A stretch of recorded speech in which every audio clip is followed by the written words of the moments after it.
Renungan Pagi, Christ Triumphant atau Kristus yang Menang oleh Ellen G. White, 18 Juli 2025. Mari kita berdoa. Bapa kami yang di sorga, Allah pencipta langit dan bumi, laut dan segala isinya, Allah yang maha besar, maha kuasa, sumber segalanya, yang kami sembah selalu melalui anak-Mu yang tunggal, Yesus Kristus. Terpujilah Yesus, anak Allah yang maha tinggi, yang adalah kebangkitan dan hidup bagi kami.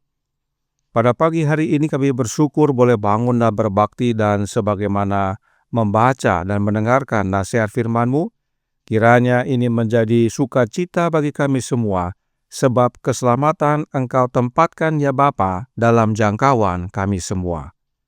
Beserta kami sepanjang perbaktian ini kehendak-Mu yang jadi, ampun kami akan dosa dan salah, karena kami berdoa hanya dalam nama Anak Allah yang tunggal, Yesus Kristus, yang adalah Tuhan dan Juru Selamat kami. Amin. Renungan hari ini akan dibacakan oleh Ibu Oktavia Sagala. Kepada Ibu Ocha, kami persilahkan. Selamat pagi. Renungan pagi kita pada hari ini 18 Juli 2025 berjudul Keselamatan ditempatkan dalam jangkauan setiap manusia. Ayat intinya terdapat di dalam 2 Petrus 1 ayat 10. Berusahalah sungguh-sungguh supaya panggilan dan pilihanmu makin teguh. Sebab jikalau kamu melakukannya, kamu tidak akan pernah tersandung. Penjelasannya, inilah jaminan bagi jiwa kita. 2 Petrus 1 ayat 10. Di sini kita memiliki petunjuk yang ditetapkan tentang bagaimana kita akan mengamankan kehidupan yang sepadan dengan kehidupan Allah. Banyak orang mengaku beragama Yesus Kristus, tetapi mereka tidak menjalankannya. Apa gunanya pengakuan mereka? Mereka mungkin juga mencoret nama mereka di pasir. Dan berapa lama nama itu akan bertahan? Agama Yesus Kristus menjadikan kita pria dan wanita yang lebih baik. Kristus datang ke dunia kita untuk membentuk kembali karakter manusia yang cacat. Karakter itu sangat bengkok. Allah ingin kita menjadi anak-anak-Nya. Dia ingin kita selama masa percobaan di sini untuk diperlengkapi dengan sebuah kasih karunia yang telah Dia berikan. Kuasa ilahinya telah menganugerahkan kepada kita segala sesuatu yang berguna. Tidak ada yang ditahan yang berkaitan dengan kehidupan dan kesalehan melalui pengetahuan tentang Dia yang telah memanggil kita untuk kemuliaan dan kebajikan. Maka janji yang kaya adalah bahwa kita akan mengambil bagian dalam kodrat ilahi. Ini berarti segalanya bagi kita untuk menjadi bagian dari kodrat ilahi. Kemenangan apakah yang akan kita peroleh dalam hidup ini jika Kristus tidak mengatasi setiap hal demi hal bagi kita di padang gurun pencobaan? Di sini musuh menemuinya dengan 3 pencobaan utama yang besar yang menimpa kita. Kristus telah melembagakan dan menyusun rencananya sendiri bahwa dengan kemanusiaannya, Dia harus menanggung setiap pencobaan yang menimpa pria dan wanita. Ia tidak akan melakukan mukjizat supaya Ia sendiri terhindar dari penderitaan, tetapi Ia harus menghadapi ujian pada setiap titik selera yang dapat dibawa kepada keluarga manusia.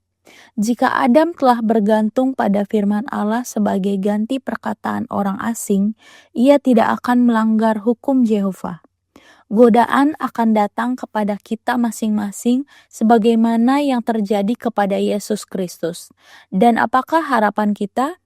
Kita mungkin tertekan oleh godaan, tetapi kita dapat menang, karena Kristus telah membawa kuasa moral dalam jangkauan kita. Segala sesuatu yang berkaitan dengan kesalehan, segala sesuatu yang berkaitan dengan keselamatan jiwa manusia, haruslah ditempatkan dalam jangkauan setiap manusia di muka bumi. Tidak ada alasan bagi salah seorang dari kita untuk goyah dan gagal dalam hal apapun dalam pekerjaan untuk menang. Karena Kristus telah berkata, "Barang siapa menang, ia akan kududukan bersama-sama dengan aku di atas tahtaku. Sebagaimana aku pun telah menang dan duduk bersama-sama dengan Bapakku di atas tahtanya." Dikutip dari manuskrip 49 tahun 1894. Demikian renungan pagi kita hari ini. Terima kasih, Tuhan Yesus memberkati. Terima kasih atas penatalanan Ibu Ocha. Tuhan Yesus memberkati. Selamat pagi saudaraku dalam Tuhan. Apakah yang dimaksudkan dengan keselamatan ditempatkan dalam jangkauan manusia? Manuskrip 66 tahun 1901 paragraf 14 berkata, "Setan telah menyatakan kepada sinagognya bahwa tak seorang pun manusia akan setia kepada hukum Allah. Satu jiwa yang diselamatkan akan membuktikan kepalsuan pernyataan tersebut. Satu jiwa yang diselamatkan akan menunjukkan kebenaran pemerintahan Allah. Diciptakan menurut gambar Allah, manusia tidak boleh dibiarkan untuk dikuasai dan dirusak oleh setan. Kristus datang ke bumi ini dan melalui kehidupan yang menurut, Ia menunjukkan bahwa manusia dapat taat, yaitu taat kepada hukum Allah. Jadi, oleh penurutan Yesus akan hukum Bapanya dengan sempurna, maka tuduhan setan dinyatakan palsu. Dan kehidupan yang menurut hukum tersebut dapat menjadi bagian kita. Bagaimana caranya?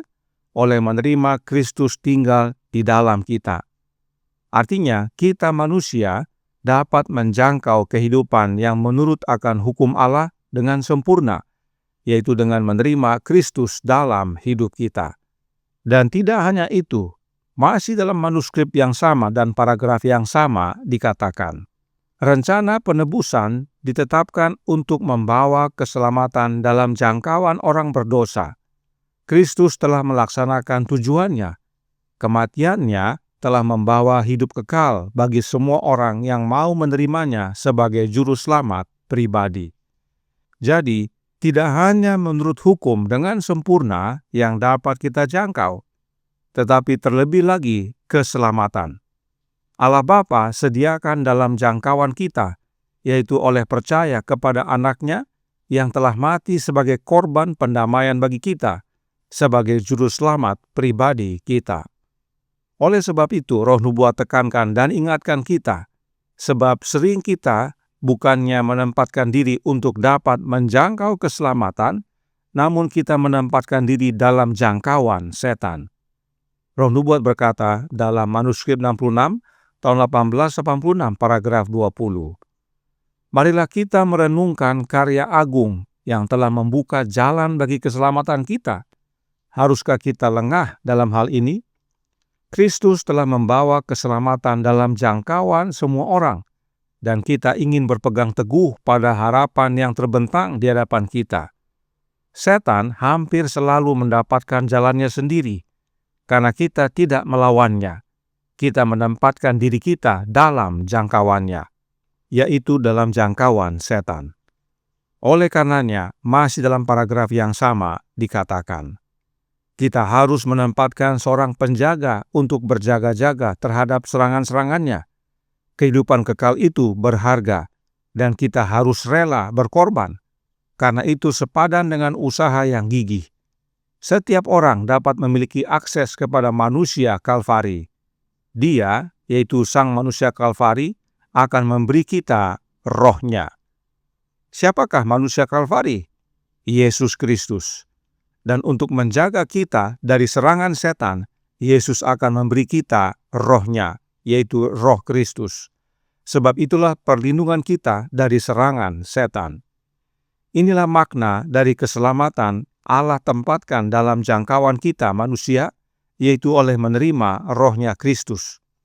Oleh menerima Roh-Nya Yesus, maka Kristus tinggal di dalam kita dan kita di dalam Yesus. Kita menjadi penurut hukum Bapa dengan sempurna, sebab kita izinkan Yesus mengerjakannya dalam hidup kita. Serta oleh menerima Kristus tinggal di dalam kita oleh kehadiran Roh-Nya, itulah pengharapan akan kemuliaan yang adalah keselamatan. Karenanya, renungan hari ini berkata dalam Christ Triumphant halaman 206 paragraf 6.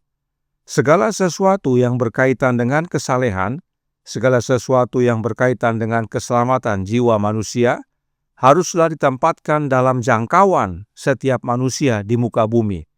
Tidak ada alasan bagi salah seorang dari kita untuk goyah dan gagal dalam hal apapun, dalam pekerjaan untuk menang. Karena Kristus telah berkata, barang siapa menang, ia akan kududukkan bersama-sama dengan aku di atas tahtaku, sebagaimana aku pun telah menang dan duduk bersama-sama dengan Bapa-Ku di atas tahtanya. Kita tidak perlu gagal, sebab keselamatan Allah telah tempatkan dalam jangkauan setiap manusia, yaitu Yesus Kristus, Anak Allah. Dan meskipun Yesus telah kembali ke sorga, namun oleh Roh-Nya, yaitu Roh Kristus, Yesus tetap hadir bersama umat-umatnya, bahkan lebih intim, sebab Yesus bukan lagi hidup di antara manusia, tetapi hidup dan tinggal di dalam kita. Dan itulah wujud kita mengambil bagian dalam kodrat ilahi. Roh Nubuat berkata dalam manuskrip 49, tahun 1864, paragraf 8. Kemanusiaan harus menang, sebagaimana Dia, yaitu Yesus, telah menang. Dan inilah janji bahwa umat manusia dapat mengambil bagian dalam kodrat ilahi, dan itulah tujuan Kristus datang ke bumi kita untuk membuka jalan agar manusia dapat bersatu dengan Allah, agar Ia, yaitu manusia, dapat mengambil bagian dalam kodrat Allah, yaitu kodrat ilahi, agar Ia, yaitu manusia, memiliki kuasa dan kekuatan yang datang dari Allah dalam karya kemenangan. Inilah makna keselamatan ditempatkan dalam jangkauan setiap manusia, yaitu dengan mengambil bagian dalam kodrat ilahi, kodrat Allah. Dan satu-satunya cara untuk dapat ambil bagian dalam kodrat ilahi adalah dengan menerima Kristus tinggal di dalam kita, dengan menerima Roh-Nya oleh iman. Oleh sebab itu, Roh Nubuat berkata dalam manuskrip 66, tahun 1886, paragraf 21. Jika kita harus menderita demi Kristus, kita tidak boleh mengeluh, mengingat apa yang telah dilakukan bagi kita. Kita harus memuji Anak Allah dan dengan demikian membawa sorga mendekat kepada kita dan menaruh seluruh kepercayaan kita kepada Allah. Keselamatan ditempatkan dalam jangkauan kita, karena Allah Bapa telah mengaruniakan Anak-Nya kepada kita. Keselamatan hanya di dalam Yesus oleh menerima Roh-Nya yang kudus. Tuhan memberkati, saya bawa dalam nama Yesus. Amin. Mari kita berdoa. Bapa kami yang di sorga, Allah pencipta langit dan bumi, laut dan segala isinya, Allah yang maha besar, maha kuasa, sumber segalanya, yang kami sembah selalu melalui Anak-Mu yang tunggal, Yesus Kristus.